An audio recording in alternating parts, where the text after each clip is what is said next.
right. Happy Sunday, y'all. Now, I know this for somebody because I didn't even have this word to put out today. This was not in my notes. So this is definitely for somebody.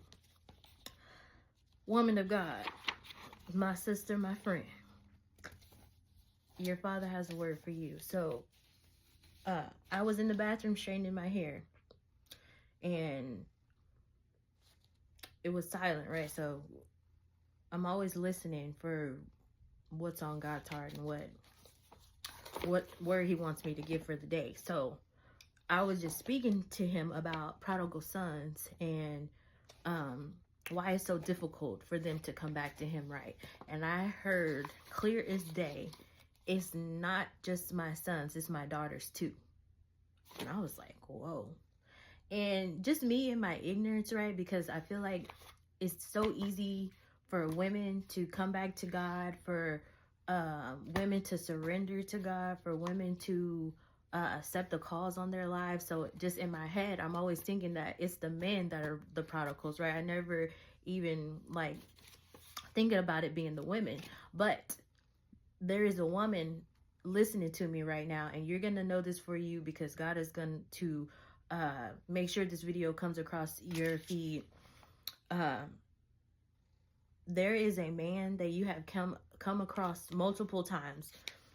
You have been in contact with him. God has been telling you that this man is your husband, and you have been either pushing this man away.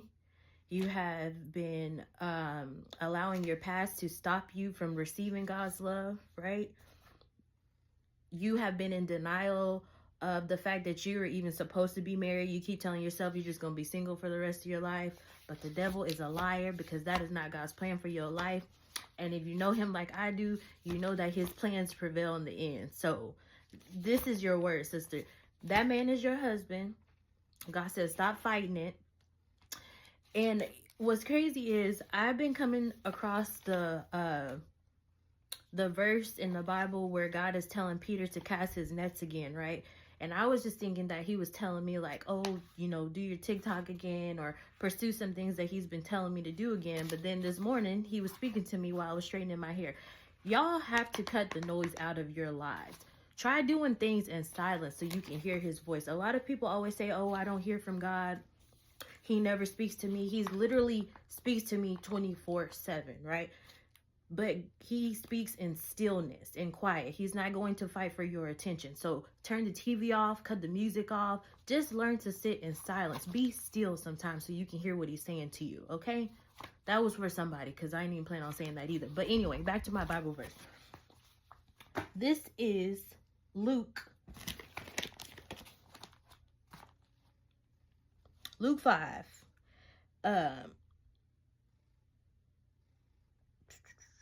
So let's try to see where I wanted to start. So basically, he's telling Peter to cast his nets again. Y'all know the story. Peter was out on the boat all night long. He's casting his nets. He keep coming up short. He's getting nothing, right? So Jesus tells him to go out and cast your nets on the right side this time. So he's giving him strategy. He's telling him, do it this way. It's going to work this time. God is telling a woman of God right now, it's going to work this time. God is going to send a man back to you. That is your man. It's going to work this time. Stop being afraid. Stop being scary. Oh, and God says also to try it with me this time. You've been in a lot of counterfeit relationships, not a lot. You've had some counterfeit situations that didn't work out, which led you to believe that marriage was not for you. That is a lie. God is saying, I'm sending that man back to you. That is your man. Receive him well. And also, y'all, God don't play about disobedience, right?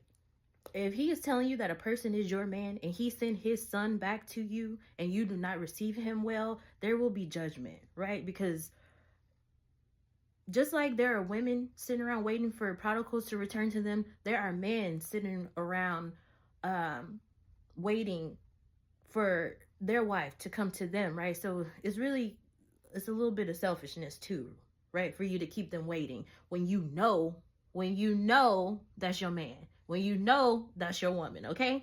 So this is Luke 5:4. When he had finished speaking, he said to Simon, put out Put out into deep waters and let down the nets for a catch." Simon answered, "Master, we've worked hard all night and haven't caught anything. But because you say, I will let down the nets." When they had done so, they caught such a large number of fish that their nets began to break. So they signaled their partners in the other boat to come and help them, and they came and filled both boats so full that they began to sink. The Bible says, "He that obtaineth when you find a wife," I'm paraphrasing, right? It's you find a good thing and you obtain favor from the Lord. A lot of you are experiencing hardship and judgment and delay because you know that that person is your person and you're not doing what God told you to do, and you are not finding favor with the Lord, okay? God controls everything. If you want favor and blessings and abundance, do what God told you to do. It's that easy. That's your man, that's your woman, that's your wife, that's your husband. God is sending them back to you. Receive them well. Oh, and one more thing, y'all. I ain't planning on saying this either, but he's placing this on me. Sometimes, like when I first came back to God, God cleaned me up, right, himself. But sometimes God sends a person in the form of him and his love and his image to love you back to life, right? Sometimes he never runs out of new ways, right? So don't put him in a box.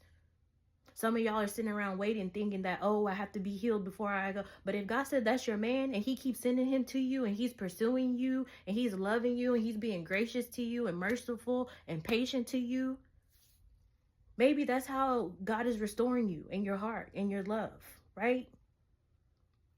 I ain't planning on saying none of this. So this is for somebody.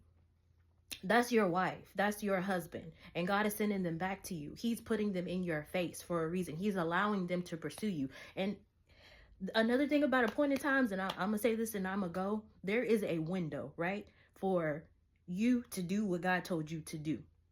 Now, I'm not saying that he replaces kingdom spouses, but God is not going to allow this person to sit around and wait for you forever, right? Because that person is also his child.